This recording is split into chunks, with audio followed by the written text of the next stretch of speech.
Film protector అండి. ఇవాళ వచ్చేసి 'డ్రాగన్' గ్లిప్స్ అయితే రావడం అయితే జరిగింది. డైరెక్టర్ బై ప్రశాంత్ నీల్ గారు. అండ్ ఇందులో హీరో వచ్చేసి మన ఎన్టీఆర్ గారు. గ్లిప్స్ చూసిన తర్వాత నా ఒపీనియన్ ఏంటంటే నాకైతే నచ్చేసింది గైస్. అండ్ అరాచకం అని చెప్పొచ్చు. అండ్ గ్లిప్స్ అనగానే ప్రతి మూవీ టీం ఏం చేస్తదంటే హీరో క్యారెక్టర్ అలాగుంటది. అండ్ అక్కడ ఎలివేషన్ సీన్స్ అండ్ ఇవే మనకి ఇంట్రొడ్యూస్ అయితే చేయడం అయితే జరుగుతుంది ప్రతి గ్లిప్స్‌లో. బట్ ఈ గ్లిప్స్‌లో ఏంటంటే అండ్ స్టోరీ టెల్లింగ్ కూడా బాగా చెప్పారని చెప్పొచ్చు ప్రశాంత్ నీల్ గారు. అండ్ మెయిన్ వచ్చేసి బిగ్ స్క్రీన్ మీద సరిగ్గా సాలిడ్‌గా ఒక స్టోరీ చూపించబోతున్నారు అనేసి ఈ గ్లిప్స్ చూడగల నాకు అర్థమైంది. అండ్ మెయిన్ ఈ గ్లిప్స్ స్టార్టింగ్ నుంచి ఎండింగ్ వరకు మంచి ఆకట్టుకుంది అనేది నాకు అనిపించింది. అండ్ మెయిన్ ఈ గ్లిప్స్లో బాగా నచ్చేసింది ఏంటంటే బ్రిటిష్ వాళ్ళ గురించి. అండ్ బ్రిటిష్ వాళ్ళు మన ఇండియాకు వచ్చింది ఓన్లీ మనం పరిపాలించడమే కాదు, ఆ కాటన్స్ గురించి కూడా కాదు. అండ్ మెయిన్ వచ్చేసి ఆ మొక్క గురించి వచ్చారు. అండ్ బ్రిటిష్ వాళ్ళు వచ్చేసి ఆఫ్ఘనిస్తాన్ మనకి ట్రేడింగ్ కంపెనీ అండ్ మనకి వచ్చేసి గోల్డెన్ ట్రయాంగిల్స్ అండ్ ఈ రెండు వాళ్ళు గుప్పెట్లో పెట్టుకుంటారు. అండ్ మెయిన్ వచ్చేసి డ్రగ్స్ అండ్ మెయిన్ ఈ డబ్బులు ఎప్పుడైతే ఇవన్నీ మనకి సరఫరా అవుతాయో అప్పుడు ఈ రెండు అయితే విడిపోతాయి. అండ్ ఆఫ్ఘనిస్తాన్ ట్రేడింగ్ కంపెనీ అయిపోతుంది అండ్ గోల్డెన్ ట్రేడింగ్ కంపెనీ అయిపోతుంది అనమాట. ఈ రెండు విడిపోతాయి అనమాట. అండ్ మెయిన్ ఈ సినిమా వచ్చేసి మనకి 2 పార్ట్స్ కింద అయితే థియేటర్లో రిలీజ్ చేయబోతున్నారు. అండ్ ఫస్ట్ పార్ట్ వచ్చేసి మనకి ఆఫ్ఘనిస్తాన్ ట్రేడింగ్ కంపెనీ మీద నడుస్తూ ఉంటుంది సినిమా అంతా. ఎందుకంటే అక్కడికి వచ్చే విలన్స్ కానీ, అక్కడికి వచ్చే మాఫియా కానీ, అక్కడికి వచ్చే దందా కానీ, అక్కడికి వచ్చే కొన్ని సీన్స్ కానీ ఇవన్నీ మనకి థియేటర్లో చూపించబోతున్నారు అనేసి మనకి అర్థమవుతుంది. అండ్ మెయిన్ ఇందులో మాత్రం ఎన్టీఆర్ క్యారెక్టర్ అయితే దొల్లకొట్టు దూపమేశారని చెప్పొచ్చు భయ్య, మామూలు కాదు. ఎందుకంటే ఎన్టీఆర్ గారిని ఆ బాడీ షేపింగ్లో ఎలా చూపిస్తారో అనేసి నేను అనుకున్నా. ఎందుకంటే బాడీ కొద్ది వర్కౌట్ కాదేమో ఎన్టీఆర్ గారికి అన్నట్టు నాకు కొన్ని సీన్స్లో అనిపించింది. అండ్ మెయిన్ కొన్ని ప్రీ రిలీజ్ ఈవెంట్లకు వచ్చారు. అండ్ మెయిన్ వచ్చేసి కొద్దిగా నడుం దగ్గర దెబ్బ తగలడం ఇవన్నీ కొద్ది ప్రాబ్లం అనిపించాయి. బట్ ఎలా తీస్తారా బాబు అనిపించింది. బట్ చూసిన తర్వాత మాత్రం మామూలు కాదు, రాక్ సాలిడ్గా ఉంది. ఎందుకంటే నాకు బాగా నచ్చేసింది అనమాట.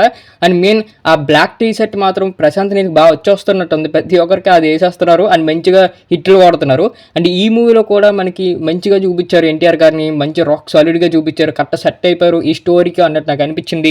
అండ్ మెయిన్ డైలాగ్ సీన్స్ మాత్రం ఎవరు రాశారు కానీ ఇచ్చి పడేశారు భయం, మామూలుగా కాదు. అండ్ బీజిఎం గురించి మాట్లాడుకోవాలంటే టూ గుడ్ అనిపించింది నాకు. ఎందుకంటే ప్రతి మూవీలో కొట్టినట్టు కాకుండా ఇది కొంచెం డిఫరెంట్గా ఇచ్చుకున్నారు. అండ్ క్యారెక్టర్ వైజ్గా కానీ అక్కడికి వచ్చే సిచ్యువేషన్ వైజ్గా కానీ ఇవన్నీ బాగా బిల్డ్ చేసుకున్నారు బీజిఎం అన్నట్టు నాకు అనిపించింది.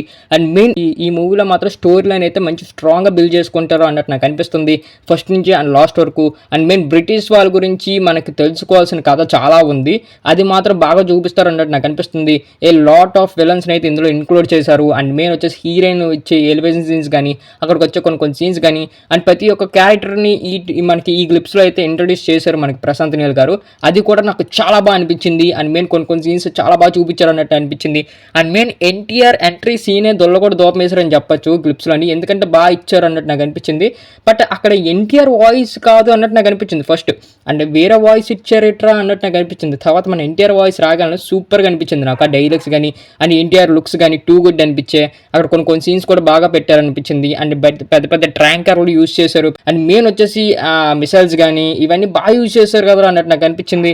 అండ్ ఎడిటింగ్ స్క్రీన్స్ కూడా ఎవరైతే కట్ చేశారో కానీ ఈ గ్లిప్స్కి చాలా టూ గుడ్గా ఇచ్చారని చెప్పొచ్చు. ఎందుకంటే జనాలకి కొద్దిగా అర్థమైనట్టు ఈ గ్లిప్స్ని మనకి కట్ చేసి పెట్టారు అన్నట్టు నాకు అనిపించింది. అండ్ మెయిన్ ఆ మొక్క గురించి మాత్రం బాగా ఎస్టాబ్లిష్ చేశారు అన్నట్టు అనిపించింది.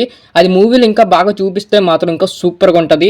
అండ్ మెయిన్ వచ్చేసి ఈ డ్రగ్స్ కానీ ఈ డబ్బులు కానీ అండ్ మెయిన్ మనకి బ్రిటిష్ వాళ్ళు మనకి ఎలాంటి ద్రోహం చేశారు ఇవన్నీ బాగా చూపించిపోతున్నారు. అండ్ ఫస్ట్ హాఫ్ అంతా మాత్రం మనకి దీని మీద ఉంటుంది, ఆఫ్ఘనిస్తాన్ ట్రేడింగ్ కంపెనీ మీద ఉంటుంది. అండ్ ఎందుకు అక్కడికి వచ్చే మనకి గొడవలు కానీ అక్కడికి వచ్చే కొన్ని సీన్స్ కానీ ఓపీఎం కానీ ఇవన్నీ బాగా మనకి ఎస్టాబ్లిష్ చేశారు ఈ గ్లిప్స్లోని.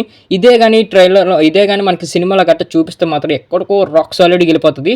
బట్ గ్లిప్స్తో మాత్రం మంచి స్టార్ట్ చేశారు. అండ్ ఈ మూవీ హైప్ మాత్రం ఇంకా వేరే లెవెల్లో వెళ్ళిపోతుంది, అది మన అందరికీ తెలిసిందే. అండ్ మంచి క్యారెక్టర్ ఎస్టాబ్లిషన్ కూడా బాగా చేసుకున్నారు. అండ్ మెయిన్ బ్లడ్ పాత్ మాత్రం గట్టిగా ఉండబోతుంది, ఎందుకంటే మనకి గ్లిప్స్లోనే మామూలు కాదు గట్టిగా పెట్టారు. అదే మాత్రం మూవీ అంతా ఇంకా ఊచుకొని అరచుకొని చెప్పచ్చు. ఎన్టీఆర్ ఫ్యాన్స్ అయితే ఇంకా ఆగలరు భయ్య ఈ మూవీకి ఖచ్చితంగా. ఈ ట్రైలర్ ఎప్పుడు వస్తుంది అండ్ ఈ మూవీ ఎప్పుడు దిగుతుంది అండ్ ఈ మూవీ ప్రతి ఒక్క అప్డేట్ మాత్రం అందరూ ఫాలో అవుతారు ఇక్కడి నుంచి. ఎందుకంటే నేను కూడా ఎక్స్పెక్ట్ చేయలే ఇంత స్టోరీ మనకి పెడతారు అనేసి.